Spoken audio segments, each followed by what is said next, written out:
வணக்கம். அதாவது திரைப்படங்கள் வந்து பொதுவாக வந்து தியேட்டரில் போய் பார்க்குறது தான் எனக்குலாம் ரொம்ப பிடிக்கும். ஆனால் சமீபத்தில் ஓடிடிலாம் வந்ததுக்கப்புறம் சில படங்கள் திரைப்படங்கள் திரையரங்கில் வந்துட்டு ஓடிடிலே வருது, அதுலேயும் பார்க்குறோம்.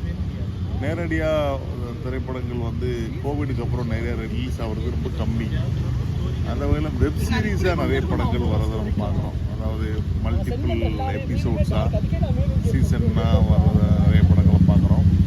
அந்த வகையில் இப்போ சமீபத்தில் ஒரு படம் வந்து ஒரு வெப் சீரிஸ் வந்து மிகப்பெரிய தாக்கத்தை ஏற்படுத்தியிருக்கு இந்திய லெவலில் அப்படிங்கிற அந்த இதை பற்றி தான் நம்ம பார்க்க போகிறோம். கூசே முனுசாமி வீரப்பன்.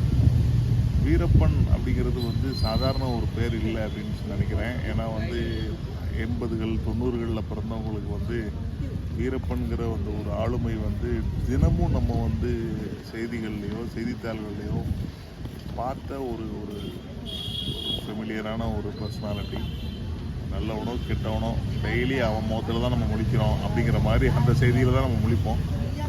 வீரப்பன் சந்தன கடத்தல், வீரப்பன் கடத்தல் மன்னன் வீரப்பன் தான் நம்ம பார்ப்போம். கண்ணி வெடி வச்சார், அது வச்சாருன்னு ஏகப்பட்ட நியூஸ் நம்ம பார்த்துருப்போம். ஸோ அந்த வீரப்பனை பற்றி இது வரைக்கும் நிறைய படங்கள் அவரோட வாழ்க்கையை தழுவியே வந்திருக்கு. அவர் இருக்கும்போதே வந்து விஜயகாந்த் நடித்த கேப்டன் பிரபாகரனில் மன்சூர் அலிகான் வந்து வீரபத்ரன் ஒரு கேரக்டர் நடித்தார். நிறைய படங்கள் வீரப்பனை பேஸ் பண்ணியே நிறைய படங்கள் வந்தது. அதுக்கப்புறம் சந்தனக்காடுன்னு வந்துச்சு, அப்புறம் ஹண்ட் ஃபார் வீரப்பன் அப்படின்னு நிறைய, அதாவது அவ்வளோ ஒரு இன்ட்ரெஸ்டிங்கான ஒரு கேரக்டரு வேறு பர்ஸ்பெக்டிவில் சொன்னாங்க. ஸோ இந்த இதில் என்ன இருக்குது அப்படின்னா, என்ன வித்தியாசம் அப்படின்னு பார்த்தீங்கன்னா, வீரப்பனோட ஃபுல் டேப், அதாவது உங்களுக்கே தெரியும் வீரப்பன் வந்து அந்த டைம்லேயே வந்து நக்கீரன் கோபால் வந்து காட்டுக்குள்ளே போய் வீரப்பனை வந்து ஃபுட்டேஜ் வீடியோ எடுத்து அதை சன் டிவிலாம் அந்த காலத்தில் போடுவாங்க. ஸோ சன் டிவியில் போடும்போது எல்லாருமே இந்தியா பாகிஸ்தான் மேட்ச் பார்க்குற அளவுக்கு பயங்கர இன்ட்ரெஸ்டிங்காக உட்காந்து அதை பார்த்துட்டு இருப்பாங்க. ஸோ அந்த ஃபுட்டேஜஸ் எல்லாத்தையும் இவர் 27 வருஷமாக பத்திரமா வச்சுருந்துருக்காரு. ஸோ அதை எடுத்து வீரப்பன் பேசுகிறதுக்கு ஒரு திரைக்கதை அமைச்சிருக்காரு. அதுதான் ரொம்ப முக்கியமானது. என்ன அப்படின்னா, அவர் வீரப்பன் பேசுகிறான், அதை பேஸ் பண்ணி வந்து ஆட்களை வச்சு ஆக்ட் பண்ண வச்சுருக்காங்க. அதுதான் இதோட சுவாரஸ்யமாக இருக்குது. அவ்வளோ தெளிவாக அவன் பண்ணுற சில விஷயங்களாக இருக்கட்டும், தக் லைஃப் மூமெண்ட்லாம் வந்து வீரப்பன் வேறு லெவலில் இருந்துச்சு. எதுக்காண்டி அவர் சந்தனம் வந்து நான் மட்டும் வெட்டலை, எனக்கு முன்னாடி நிறைய பேர் வெட்டிகிட்டு இருந்தாங்க, நான் வெட்டினேன். ஆனால் சந்தனக்காரத்தில் வீரப்பன்னு ஆகிட்டேன், பேர் அப்படி வந்துருச்சு அப்படிங்கிறதா இருக்கட்டும். நான் எதனால அந்த சீனிவாசுங்கிற அந்த டிஎஃப்ஓவால் நான் எப்படி மாறினேன், இந்த டிஎஃப்ஓ வந்து இவரை வந்து ஜெயிலில் அடைச்சிருந்தாருன்னா இவ்வளோ பெரிய ஆளாக இவன் வந்திருக்க மாட்டான் அப்படிங்கிற நிறைய விஷயங்கள் வந்து ஐ ஓப்பனராக இந்த வெப் சீரிஸ் மூலமா வந்துச்சு.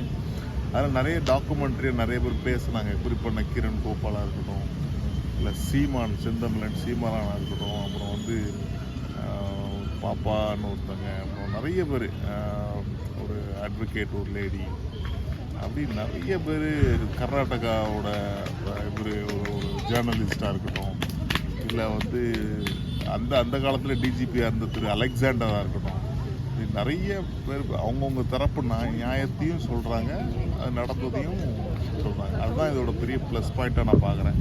நான் அலெக்சாண்டர் வந்து போலீஸ் தரப்பு நியாயத்தை சொல்லுவார், இவங்க வந்து நக்கீரன் கோபால் இவங்க சைடில் உள்ள நியாயத்தை சொல்லுவார். ஆனால் வந்து அவர் பண்ணது எதுவும் தப்பு இல்லை அப்படிங்கிறது யாரும் சொல்லலை. அவர் பண்ணதெல்லாம் நல்லது இருக்குது கெட்டது இருக்குது அப்படிங்கிறது வந்து அவ்வளோ பெரிய ஒரு ஆளுமையாக வந்து வீரப்பன் பண்ணது.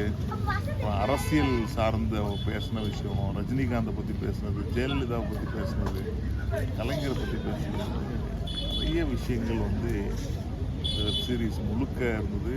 ஒரு 6 சீசன் இருந்ததுன்னு நினைக்கிறேன், 6 எபிசோட் இருந்தது. அவ்வளோ ஸ்பீடாக கடந்து போச்சு, அவ்வளோ இன்ட்ரெஸ்டிங்காக இருந்தது.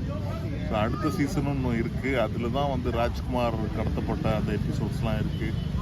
ஸோ அந்த வகையில் வந்து இந்த படம், அந்த வெப் சீரிஸ் வந்து மிகப்பெரிய ஒரு வெற்றி அப்படின்னு சொல்லணும். ஊர் ஃபுல்லாக கொண்டாடுறாங்க. நக்கீரன் கோபால் வந்து வீரப்பனுக்கு செஞ்ச ஒரு பெரிய ட்ரிபியூட்டாக நிறைய பேர் பார்க்குறாங்க. அந்த தக் லைஃப் மூமெண்ட்ஸ் நிறையா வச்சு காமிக்கிறது எல்லாம். ஸோ கண்டிப்பாக மக்களுக்கு என்றைக்குமே இந்த நெகட்டிவாக உள்ளவங்கள இப்போலாம் ரொம்ப பிடிக்க ஆரம்பிச்சிருக்கு இல்லையா. இந்த காலத்து மக்கள்லாம் வந்து ஆன்டி ஹீரோவாக இருக்கவங்கள வந்து மக்களுக்கு ரொம்ப பிடிக்குது. ஸோ ஸோ அந்த வகையில் வீரப்பன் ஹிஸ்ட்ரியும் எல்லாத்துக்கும் பிடிக்க ஆரம்பிச்சிருக்கு.